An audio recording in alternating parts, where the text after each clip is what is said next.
most excited about Islam. He's the best one to call other people to it. Many of the reverts to Islam that we have in the United States are some of the best callers to Islam, and they don't even know the Arabic language yet. But they're enthused and excited about this. What? The correct belief that there really is a God.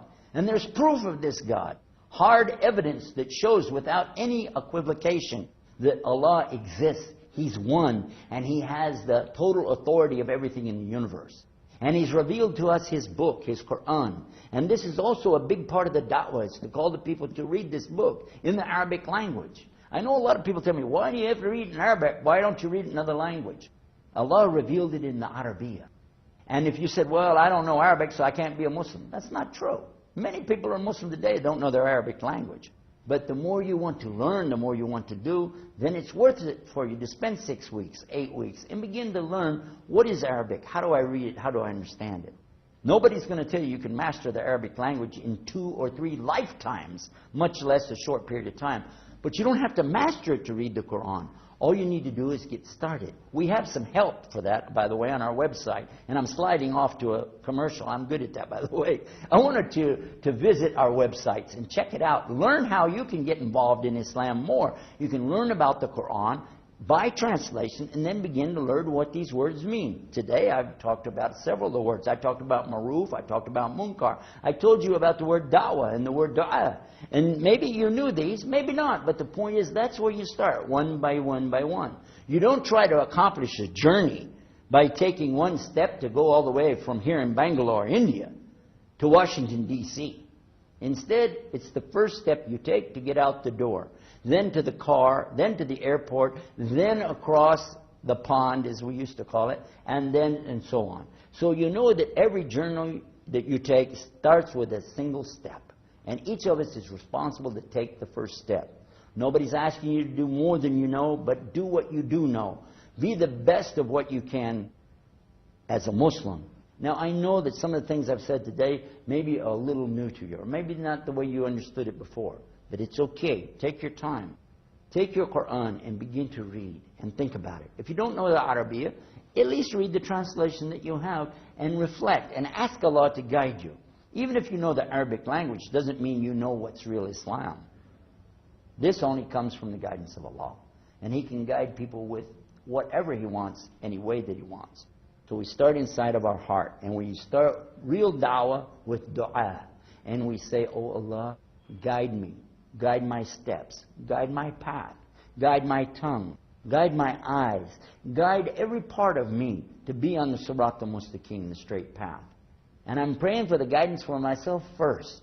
Then I pray, oh Allah, guide my family. Guide my wife. Guide my children. My parents. Oh Allah, guide us. Then I pray for those in my outer family. My cousins, my uncles, my aunts, and other relatives. Then I will increase and ask Allah for the community of Muslims. Allahumma nizal Islam wa Muslimin. And then I will increase it even more and say, oh Allah, guide all of the people on the planet. Because only Allah is the guide. And this is another form of da'wah, is what we give to Allah when we ask Him, oh Allah, guide us, guide the people. Guide us, guide the people. All of this is in the framework of the da'wah. I want to share with you something. Some of the best callers to Islam that I've met, in fact, have come right out of here in India. They come all the way over to my country in the United States.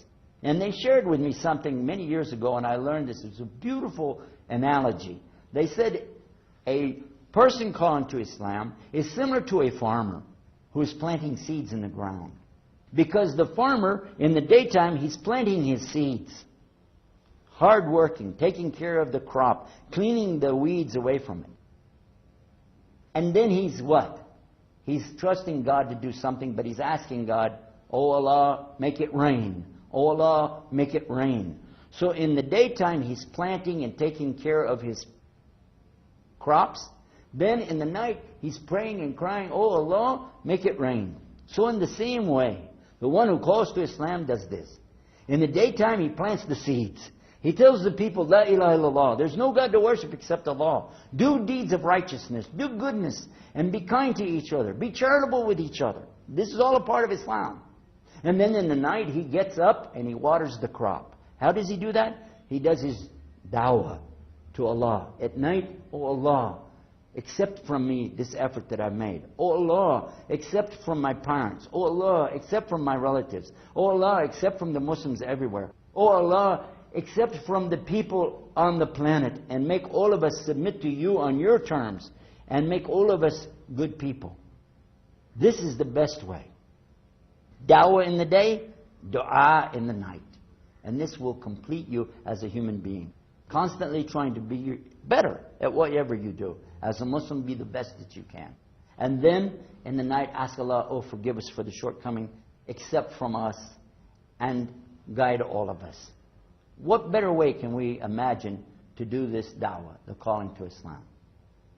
One of the things that a lot of people ask me, we do receive a lot of emails, and I want to address one of the subjects that people will ask me about making da'wah to non-Muslims.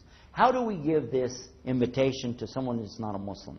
Do we just walk up to them on the street like some religions do and begin trying to convert them? And in fact, that's not acceptable. It's not acceptable for us to walk up and start telling people things like, by the way, your religion is stupid, you're crazy, your book is nonsense, you're an idiot. Because any of this type of action shows us that, in fact, we didn't even understand our own religion. And Allah forbids us in the Quran to treat people like that. And the Prophet Muhammad, peace be upon him, being the example for us, did not treat the people like that.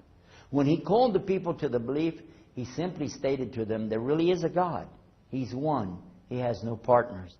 And we should obey him. Whoever wanted to hear more about his message would sit with him, listen to him, and see what he had to offer. And if they had something that they wanted to say, they were free to speak their piece and say what they have. If he agreed with them, he would encourage them, and that's good. But if he didn't agree with them, he didn't encourage them in that area. They figured out pretty fast what was acceptable and what wasn't, according to his response. For us as Muslims, we're not obligated to change what people believe. This is not our job to change the hearts of the people. The only heart that we're responsible for is our own heart. So that's why we begin with the real action on ourselves. So when we begin to talk to people, what if they say something harsh or evil?